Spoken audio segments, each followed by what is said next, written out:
tiempo nos ataca. Bueno, hermanos, en esta noche tenemos una clase bastante interesante. Sabemos de que muchas veces el enemigo nos ataca con el desánimo. Y alguien por ahí en cierta ocasión dijo que, alguien en una ocasión por ahí dijo que el mejor predicador que hay en el mundo se llama Satanás.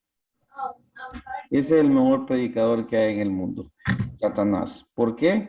Porque él es el que cuando predica tan bien que convence a la gente. Y él es el que predica desánimo y desanima a la gente, ¿verdad? Y sabemos que eso pasa en todos los lugares, en las iglesias, donde quiera que ocurra. Pero bienvenidos a todos. Vamos a comenzar nuestra clase. Es una clase bastante importante, pero que a la misma vez es una clase que nos va a mover el terreno, amén, pero que si nos aguantamos, vamos a seguir adelante. No sé si alguien puede ayudarnos con segunda de Pedro 3:16, en lo que damos la introducción, amén. Exégesis. ¿Qué dice la Biblia? Amén. Exégesis. Amén.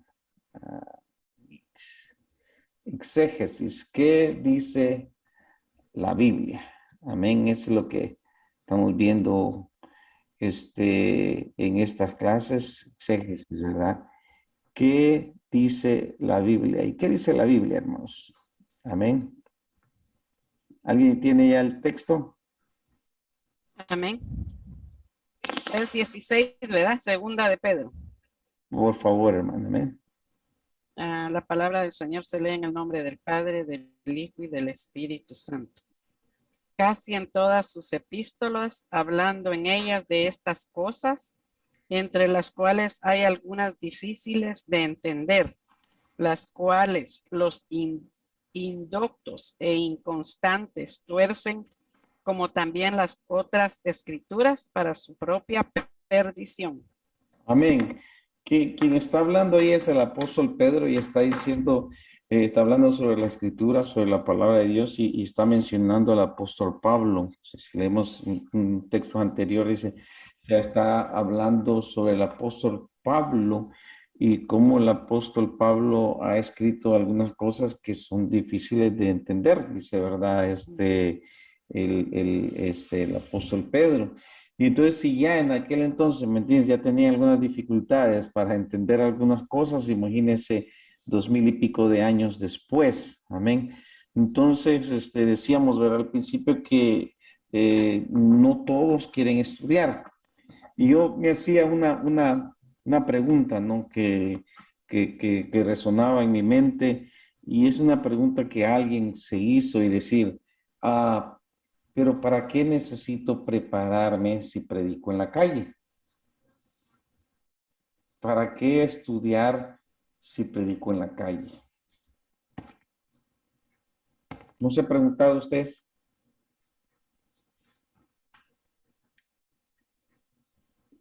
¿No se ha preguntado usted para qué prepararme con todo esto si yo predico en la calle?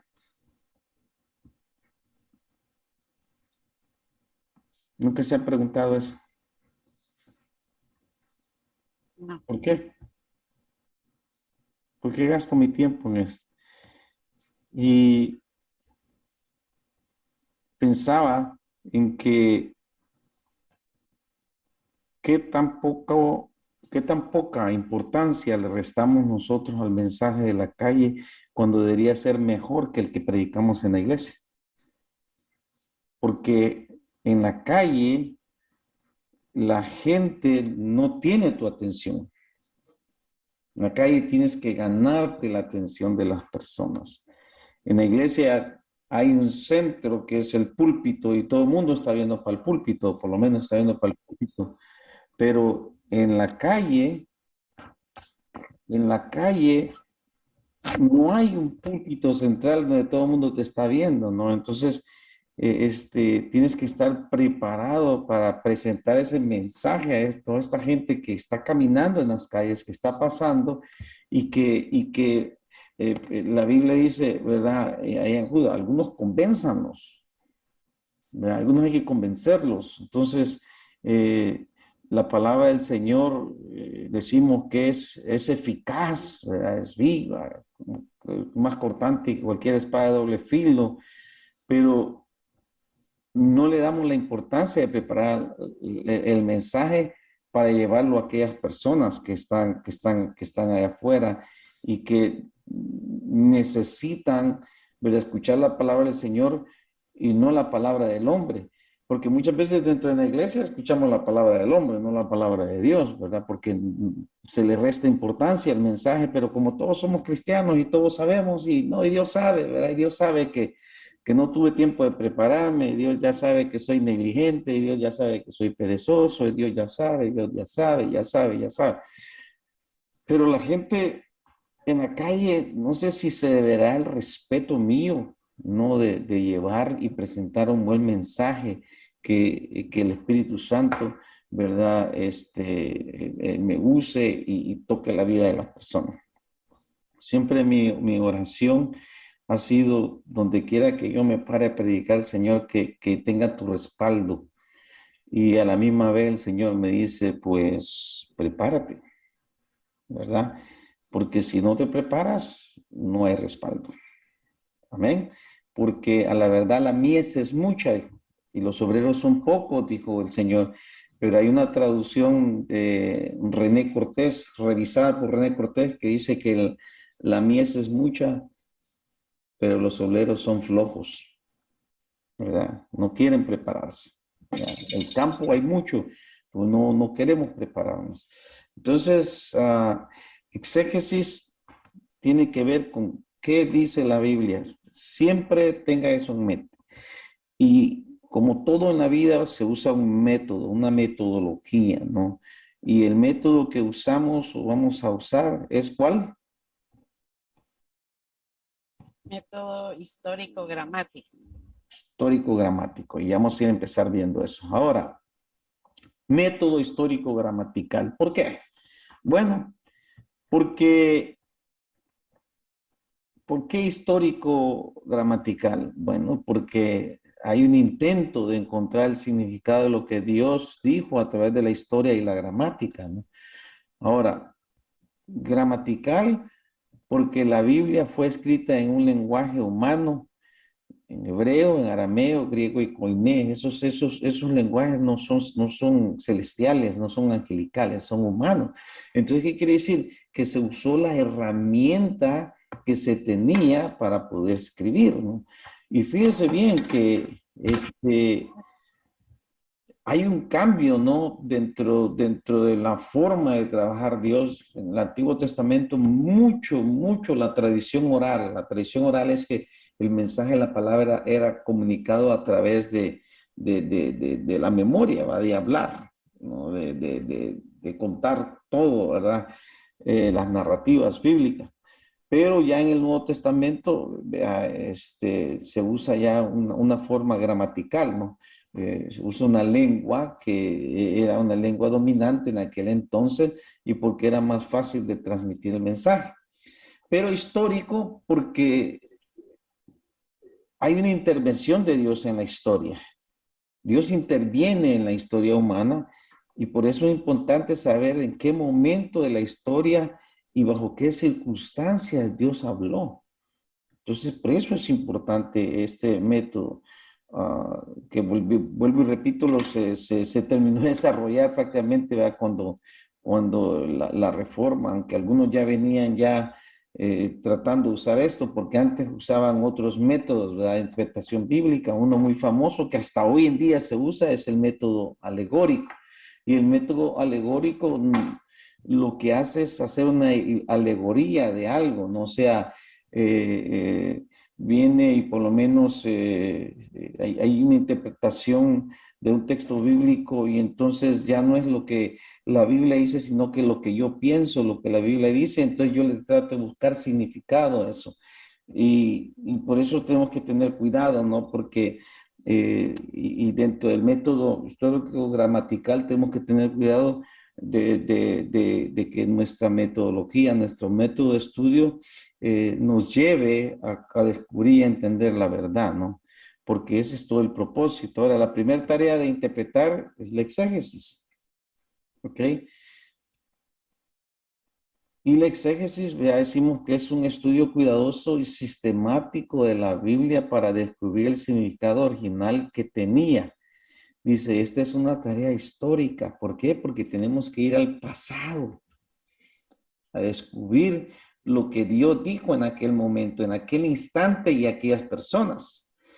Y luego vamos a intentar de escuchar el mensaje, ¿verdad? Tal y como lo escucharon aquellos destinatarios originales. Amén.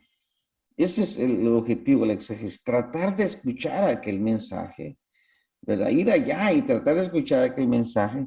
Y luego al escuchar cuál era el propósito original de lo que se dijo entonces, ¿verdad? Entonces lo vamos a traer para acá. Pero necesitamos nosotros escuchar, ¿verdad? ¿Cuál fue el propósito original de lo que se dijo en entonces? Y no puedo inventar, ¿verdad? ¿Qué es lo que no se dijo y qué es lo que se dijo?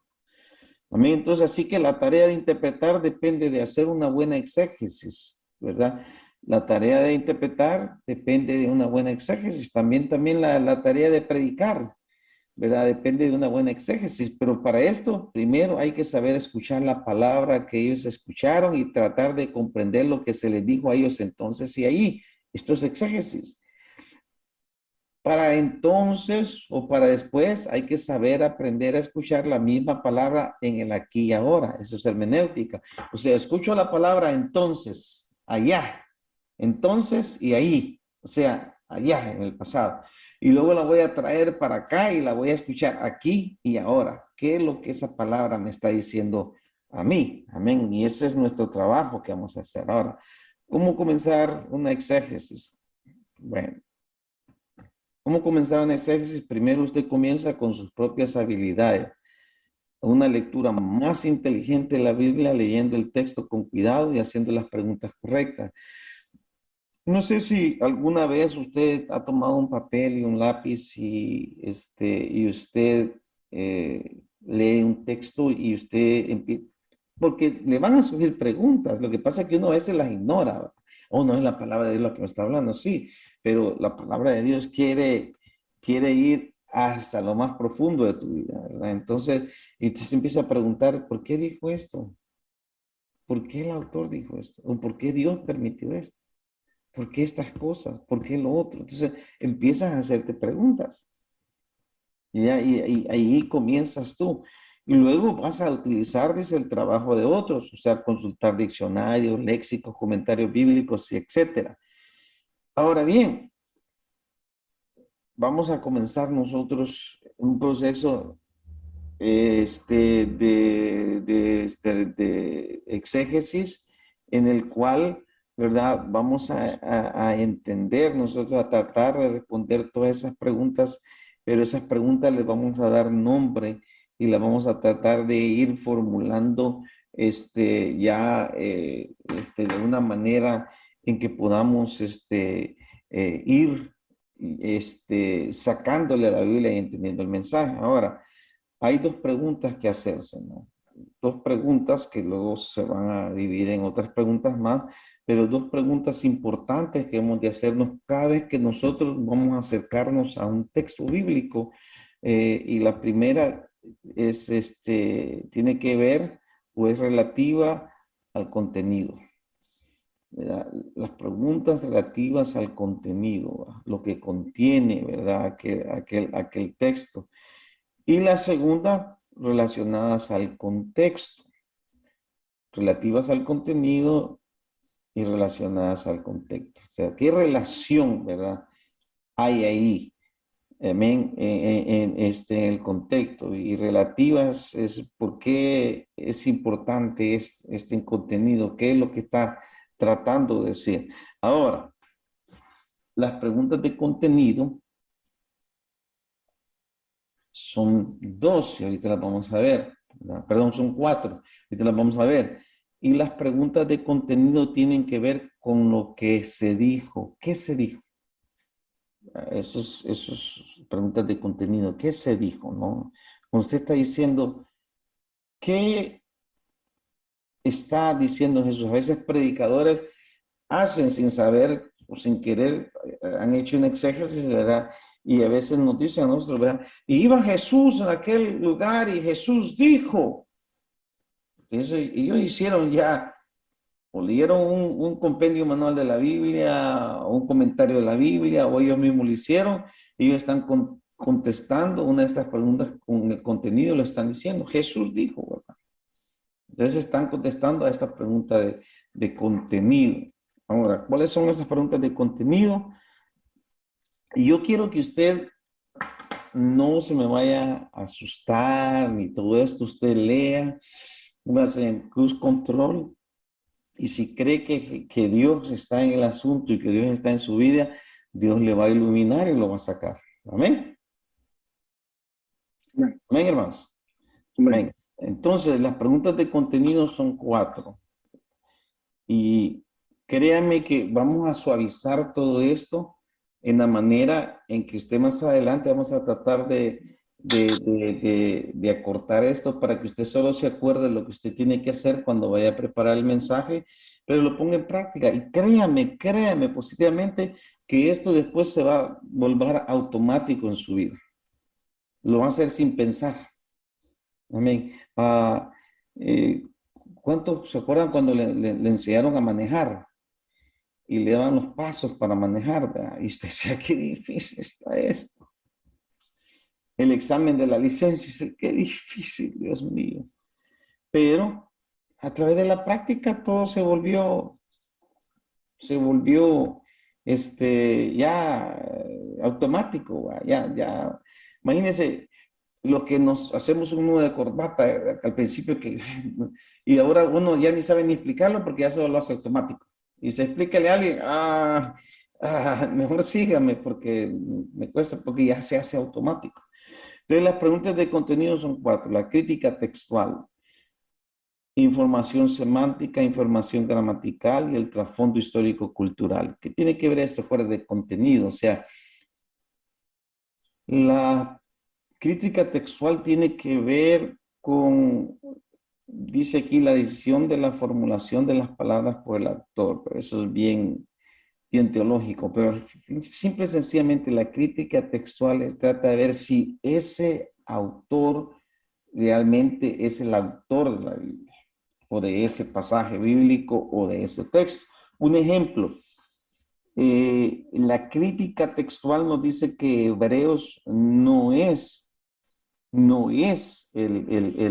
autor, Pablo, perdón, no es el autor de Hebreos. Nos dice la crítica textual que él no es el autor, ¿verdad?, de Hebreos. Y yo lo he llegado a creer positivamente. Ahora, fíjese bien, cuando usted estudia bien determinado Hebreos, usted va a encontrar el pensamiento de Pablo. ¿Amén? Entonces, pero quiere decir, yo he llegado a la conclusión, si con todo lo que he estado leyendo, porque me ha tocado estar predicando de eso, no sé por qué Dios no me... Créame que a mí la epístola a los hebreos nunca me gustó, nunca. No la entendía. Pero ahora que he empezado a leerla más profunda, me encanta y veo mucho el pensamiento de Pablo. Entonces he llegado yo a la conclusión de que el autor tuvo una relación ya sea con Pablo o con los discípulos de Pablo.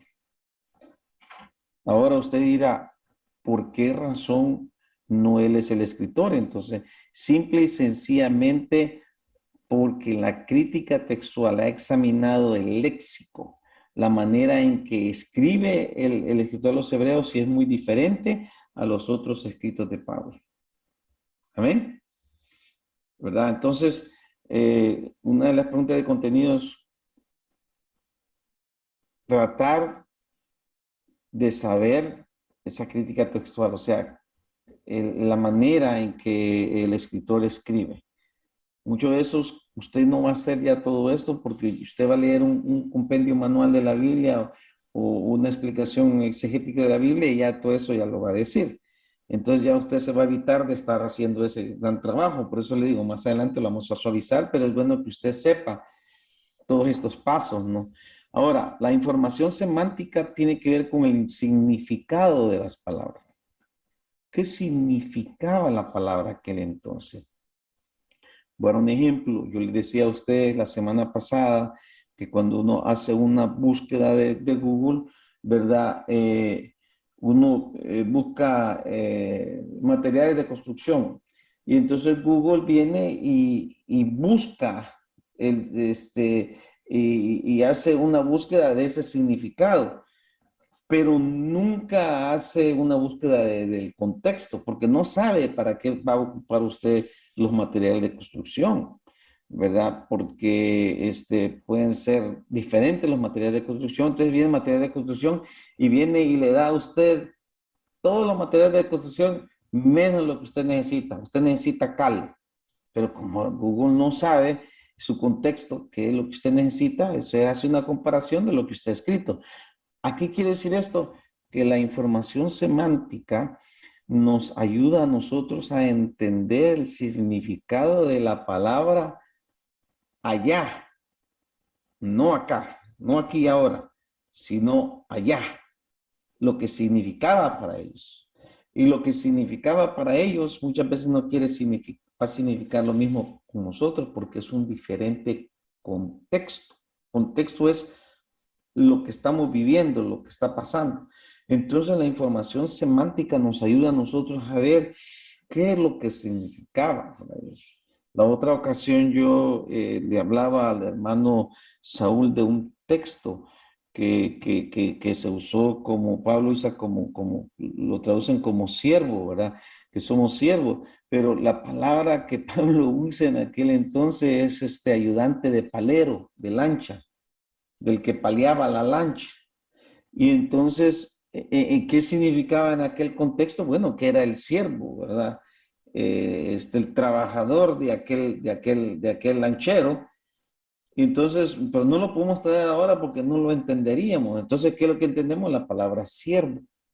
Entonces ya la semántica nos dice que esa palabra significaba otra cosa ya. Ahora tenemos que encontrar este significado conforme al contexto. Ahora, esa palabra no puede significar más que una sola cosa ya. No puede significar tres o cuatro cosas. Y por eso tenemos que tener tenemos que tener cuidado cuando nosotros hacemos ese puente y traemos, ¿verdad?, el significado hasta nosotros. La otra cosa es la información gramatical, la relación de las palabras entre sí. Bueno, eh, ustedes saben que la gramática se compone, ¿verdad?, de 9 palabras, ¿no? Entre ellas está el verbo, el sustantivo, el adjetivo, las conjunciones. Entonces, todo esto nos ayuda a nosotros poder entender el mensaje bíblico. Por ejemplo, cuando se escribió el determinado texto bíblico, y el escritor usó ciertos verbos o cierta manera, cierta forma de decir algo, debemos de entender esa manera, esa forma para poderla traer acá. El número 4, el trasfondo histórico-cultural, tiene que ver con la relación de las palabras y las ideas con el trasfondo y la cultura del autor y lectores. En otras palabras, aquí tiene que ver mucho, ¿verdad? La iglesia de Corintios, qué clase de iglesia era. Yo me recuerdo que cuando hice exégesis de un pasaje bíblico de Filipenses, yo puse algo de que había leído en un manual bíblico donde decía que la iglesia de Filipenses era rica, tenía dinero, pues, porque se habla ahí, ¿verdad? De cómo se llama, se habla ahí de que Dios suplirá todo lo que nos hace falta conforme a sus riquezas en gloria, y se habla de un montón de cosas, pero estaba muy equivocado, porque cuando hice el exégesis, mi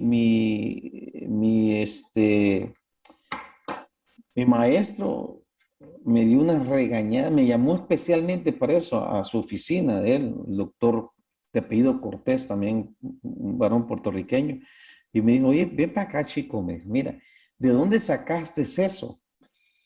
No, pues lo leí en un compendio manual. ¿Sabe que esos compendios manuales aquí no son, no sirven para hacer este trabajo serio? Esa era una iglesia que tenía necesidades, estaba pasando por necesidades económicas y no era una iglesia prosperada porque uno a veces oye y escuche cosas, ¿verdad? Entonces, el trasfondo histórico nos ayuda a nosotros. O sea, qué es lo que estaba pasando dentro de la iglesia, ¿no? Cómo se relacionaba lo que decía una cosa y decía otra cosa, ¿verdad? Ahora, esto nos lleva a nosotros a la pregunta contextuales, las cuales son dos. Y este es el contexto histórico, se relaciona con la ubicación histórica general de un documento y con el motivo específico del documento. O sea, ¿cuándo fue escrito el documento? Si en verdad fue escrito en ese año, amén. ¿Y qué estaba pasando durante ese tiempo, no? Ah, cuando a veces se hace exégesis del Antiguo Testamento y a veces dice en el año en que murió el rey Usías, dice Isaías, ¿verdad? Y entonces vienen los exégetas y tratan de localizar ese año. Y al localizar ese año, dicen, bueno, es el año segundo, o tercero, o cuarto, o quinto, ¿verdad? De tal otro, de otro rey que se tiene historia. Y de ahí ya se puede decir, bueno, Isaías fue escrito más o menos en el año, ¿verdad?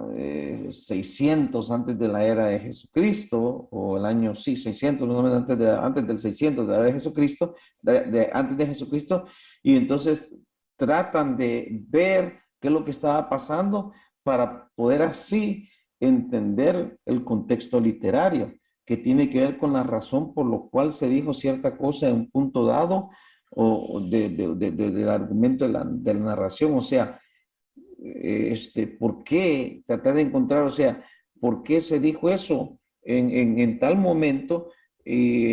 Tratando de entender el contexto histórico de lo que está sucediendo. Amén. Ustedes saben que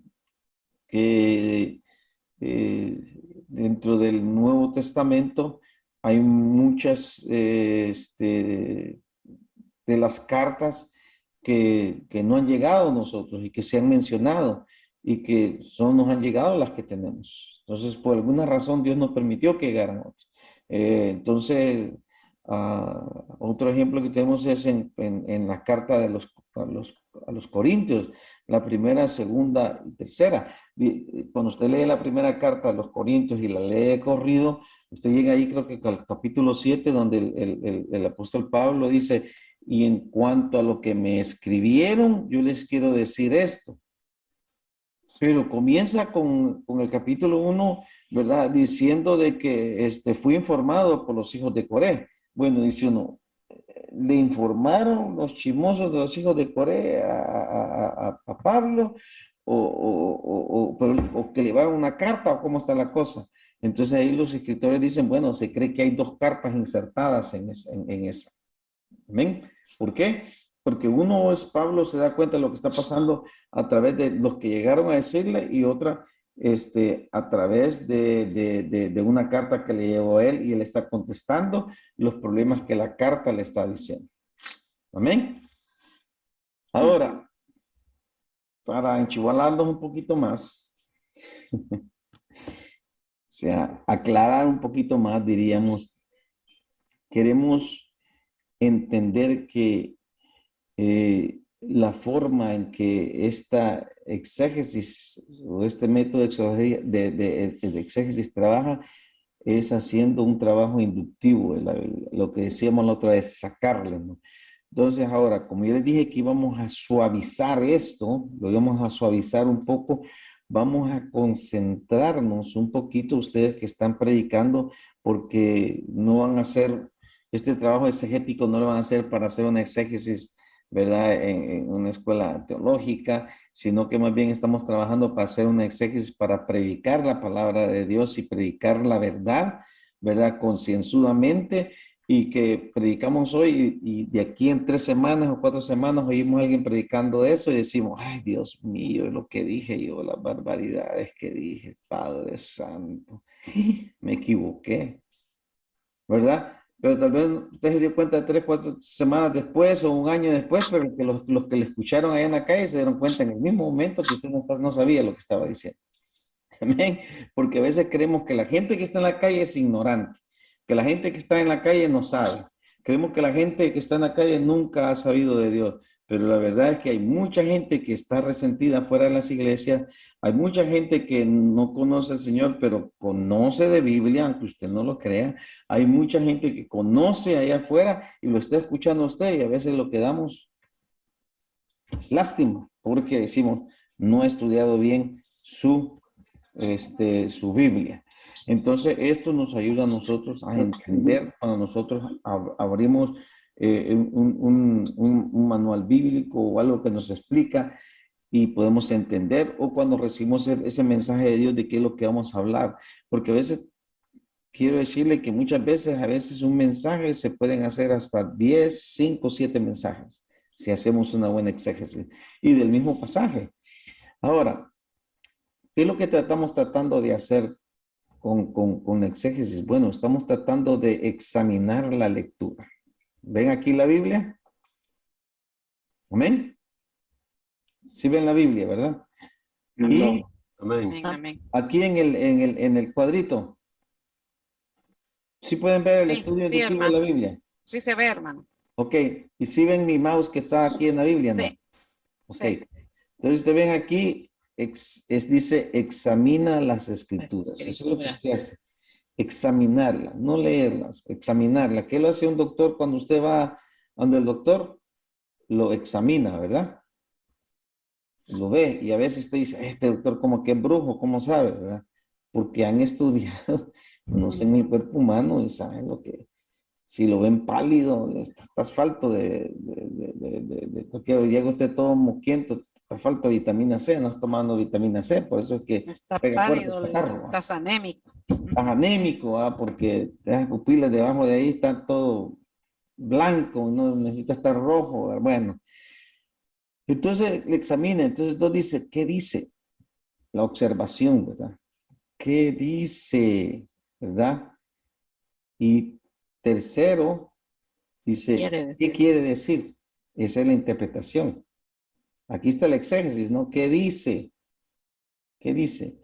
Y ahí la interpretación. ¿Qué quiere decir? Y después viene ya la aplicación, la que ustedes usan en la calle. ¿Qué debo de hacer? ¿O qué debo decir? Amén. Amén. Porque a veces el pasaje bíblico dice una cosa y usted está diciendo otra cosa. ¿Por qué? Porque usted lo está sacando fuera de contexto, lo está sacando fuera de contexto. O sea, lo sacó de un párrafo. Imagínense que yo estoy escuchando mucho hoy un hermano, no sé si es de México, pero después les puedo dar el link. Habla sobre exégesis, sobre el estudio de la Biblia, hermenéutica y todo. Y entonces él dice algo medio gracioso, ¿va? Que dice que hay mucha gente que piensan que los escritores bíblicos eran esquizofrénicos, ¿verdad? Que tipo Cantinflas, ¿verdad? Hablaban todos medios locos, como a veces nosotros lo hacemos, ¿verdad? Al ver la palabra del Señor. No, dice, ellos tenían un pensamiento, Dios tenía un pensamiento claro y eso es lo que ellos hablaban. Imagínense que, dice, le dijeran a usted, hermano Jorge, ¿cómo está su carro? Y usted dice, no, pues fíjese que pan no quiero ahora. Se rasca la cabeza. Todo. Estoy preguntando por el carro y me está diciendo que pan no quiere hoy. Entonces, muchas veces así pasa. Si no leemos, si no examinamos bien lo que está diciendo, porque nosotros lo leemos un texto y se oye muy bonito, se oye bien lindo, pero el texto no está queriendo decir eso. O sea, entonces tenemos que observar no solo el texto, sino que ya el párrafo, ya no solo el párrafo, sino que ya todo el capítulo, ¿va? Y a veces no todo el capítulo, sino todo el libro. Y por eso es que tenemos que entender la crítica textual, ¿verdad? El contexto, qué es lo que dice, a quiénes se lo dijo, qué es lo que ¿Por estaba qué se lo pasando, qué es lo que estaba sucediendo. Entonces ya cuando sabemos y nos damos cuenta de todo el rollo que estaba pasando ahí, entonces ya podemos nosotros venir y hacer, ¿verdad? Una interpretación. Y después de esa interpretación, entonces nosotros vamos a poder hacer una aplicación, o sea, vamos a poder ya explicarlo y decirlo, lo que estaba pasando ahí. Amén. Amén. Vamos a ver un ejemplo aquí en Mateo 16, si no me equivoco, este texto. Ok, ese es el griego koiné, que fue escrito en la Biblia. Ok. Eipen, dice ella. Aunque usted no me lo cree, aquí dice Eipen. Eipen, autor, y aunque usted no crea, es un nombre de alguien, pero Macarios. Macarios Ei, ok. Simón, ¿verdad? Y dice, díjole. Y si usted ve, ahí hay 2 puntos. Ya, 2 puntos. Quiere decir una coma. Díjole. Dichoso eres. Entonces, ¿verdad? Díjole, ¿verdad? Dichoso eres, Simón. Simón, hijo de Jonás, pues carne y sangre no revelote, imagínense, no revelote, sino el Padre de mí. Y ahí hay un espacio en los cielos. Y yo también te digo que tú eres Pedro, y sobre esta roca edificaré de mí la iglesia, y las puertas del Hades no prevalecerán. Ok. Ya que soy todo raro.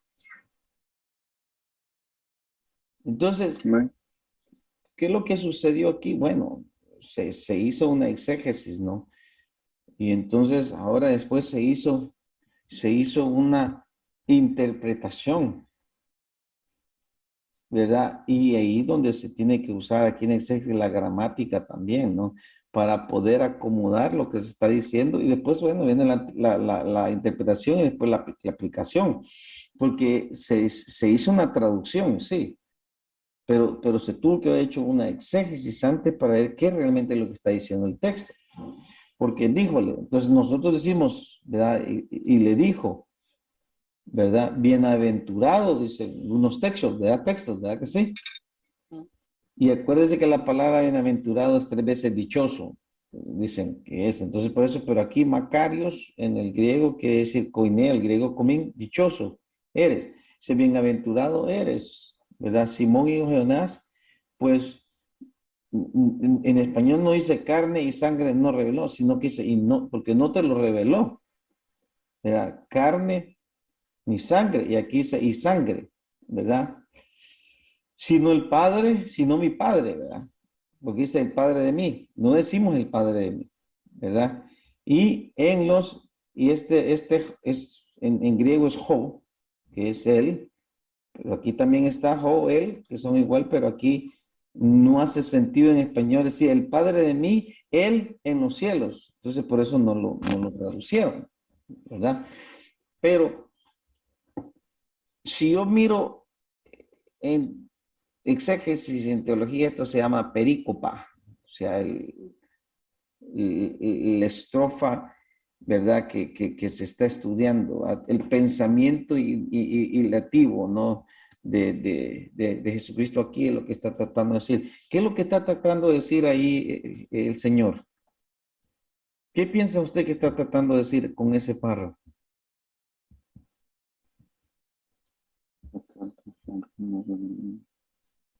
Porque este párrafo es bien importante para la Iglesia Católica Romana. ¿Sabían ustedes eso? No. Este párrafo es importantísimo para la Iglesia Católica Romana.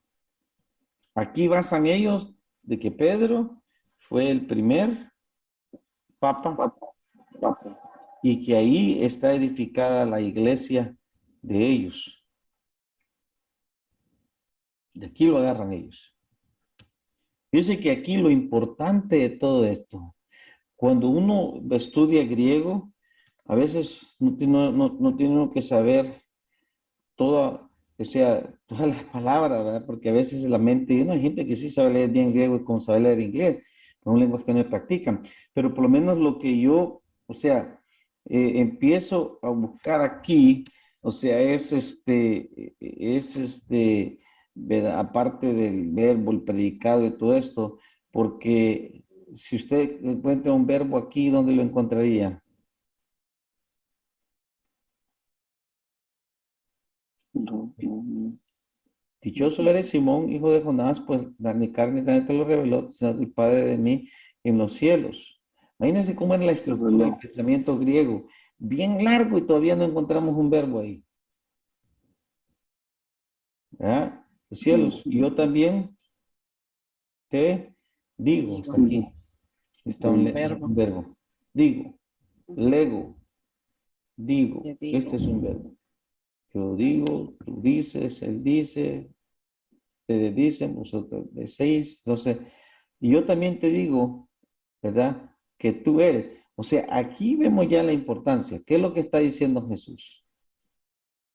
Todo esto que está aquí, escrito acá, sí, es parte de la estructura, ¿verdad? Del párrafo este, es importante, pero lo más importante está aquí, del 18 en adelante.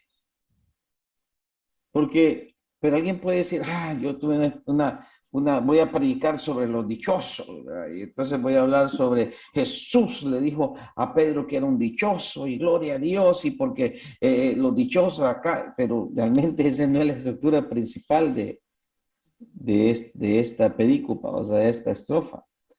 Lo importante está aquí abajo. ¿Dónde está el verbo? O sea, lo importante está acá, porque le dijo, o ti, le dijo, o ti, que tú eres, y yo también te digo, o ti, zu, ei, Petros, caí epi, taute, te, le dijo aquí, Petra. Esta es una P, la PAI en español que le llaman, para, que hacen cuando hacen la raíz cuadrada, Petra.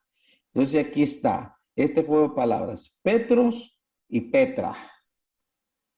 Vea, yo te digo que tú eres, y aquí es traducido como Petros, Pedro, pero Petras es piedra.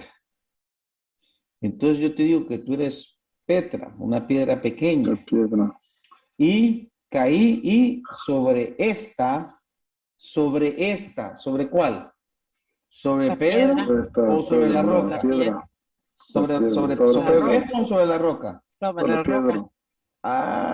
Sobre la roca. Ujú. Sobre esta roca. Entonces, ¿cuál roca? Es la pregunta que uno se hace, ¿cuál roca? ¿Ah? Y mire, y usted se va a dar, va a escuchar gente que va a decir, o predicadores que va a decir, Jesús estaba para defender este punto, ¿verdad? Que esto no es católico y todo, y aquí dice, no, Jesús se está apuntando a él mismo y se está diciendo sobre esta roca que soy yo. Pero el texto no dice eso. El texto no dice eso. Acuérdense que estamos recogiendo esto de algo anterior que pasó. ¿Cuál fue la pregunta de Jesús? Si se acuerdan de este texto. Mateo que era 14, 15, por ahí. ¿Quiénes dicen los hombres que soy yo? Soy yo. ¿Qué dijeron? No, pues unos dicen que Elías, otros que uno de los profetas. No, pero ustedes, ¿qué piensan ustedes? Tú ¿Y eres qué el dijo maestro. Pedro? Tú eres el maestro. ¿Qué dijo Pedro? Tú eres el maestro, ¿no? ¿Ah? Tú eres el maestro. No le dijo, ¿qué le dijo Pedro? Tú eres el rabí. No, le dijo, ¿tú eres quién? Tú eres El el Cristo, Hijo, ¿no? tú El eres hijo. el Cristo, el Hijo del Dios viviente. Entonces, Pedro, yo te digo a ti, Pedro, te estoy diciendo que tú eres Pedro, una roca pequeña, pero sobre esa Petra, sobre esta roca, sobre esa declaración de la que tú acabas de decir, yo voy a edificar mi iglesia. Por declaración. ¿Quién es el Cristo? Yo voy a edificar mi iglesia. Amén. Entonces, y dice, aquí viene otro verbo, ¿verdad? Que es edificaré, ¿verdad? Entonces, este verbo es importante, ¿verdad? Porque este verbo viene edificaré, no aparece aquí arriba donde dice Petros, caí, sino que aparece aquí Petra, edificaré. Dice, de mí la iglesia, dice en griego. Edificaré, dice, mi iglesia. Y las puertas del Hades no prevalecerán sobre ella. Entonces, Petros, Petras. Aquí está el jueguito de palabras. ¿Ok? Ahora, fíjese que ya esto es parte gramatical. Esta palabra, o sea, este sustantivo, este nombre, sustantivo, es un nombre, ¿verdad? Petros, Petros, la terminación os, nos hace ver que está en un, lo que le llaman en un vocablo que no lo hace hacer el sujeto, sino que esta palabra Petra sí lo hace ser sujeto. Que sería muy largo tratar de explicarles por qué, porque eso es lo que uno aprende a ver, ¿no? Petros y Petra, Petra, roca. Porque se pudiera haber dicho, se pudo haber escrito también, ve usted Petros y Petra, o sea, piedra y roca. Entonces, ¿cuál es más fuerte, la piedra o la roca? La roca. La roca. Ahora viene, acuérdese, estamos haciendo un exégesis, ¿verdad? Entonces ahora viene usted y empieza, ya se sale de este contexto que está aquí y empieza usted a analizar y a ver y decir, ¿cuál es? No sé si me quedé sin electricidad. Hello. ¿Todavía estamos?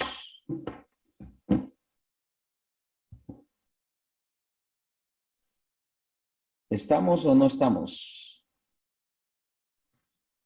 Oh, ya está ahí. Hello, hermanos. Hermano. Se le fue el internet. Se me fue la corriente. Se fue el internet, ¿verdad? Se fue el internet, se fue corriente, se fue todo. Amén. Sí, recibí su Ok, ya estamos mensaje, aquí. ya le había dicho a ellos. Ya. Ok, seguimos. Estaba tratando de hacerlo por el teléfono, pero ya gracias a Dios. Entonces, estamos hablando sobre este Petros y Petra y la importancia, ¿no? De entender todo el párrafo. O sea, aquí se han dicho muchas cosas importantes, pero lo más importante es lo que dijo, ¿verdad? Que Jesús le dijo, yo te digo que tú eres Petros, pero sobre la declaración que tú acabas de decir, sobre esa declaración voy a edificar mi iglesia. Ahora, si vemos la importancia de Petros, piedra, Pedro, y roca, decíamos que roca es más fuerte y todo. Ahora, la Biblia nos habla si vemos, mire, si vemos el Antiguo Testamento, dice, tú eres la roca de mi salvación, ¿verdad que dice así el salmista? Amén. Amén. ¿Verdad? Y también dice la Biblia, sobre una roca, ¿verdad? Te pondré. Entonces, ¿por qué era importante Jesús decirle a los judíos, hablar sobre esa roca? Por eso le digo, tenemos que entender el contexto, ¿no? De lo que se está diciendo y lo importante que era para los judíos, o sea, todos estos conceptos, todas estas palabras que el mismo Jesús está usando de Petros y Petra, roca. Amén. Entonces, nosotros tenemos que tener en cuenta esto, porque si no, lo que sucede es que entonces hacemos una eisegesis, nosotros le metemos a la Biblia. Amén. ¿Alguna pregunta? Antes de pasar a la tarea de la próxima semana. Horseman. ¿No? No. ¿Todo claro como el chocolate? Sí perdón hermano, sí les dijo, es que salí por un minuto, o sea, estaba volando allá una carpa que tengo en el patio, hay mucho aire. Sí les dijo lo que realmente quiso decir Jesús ahí.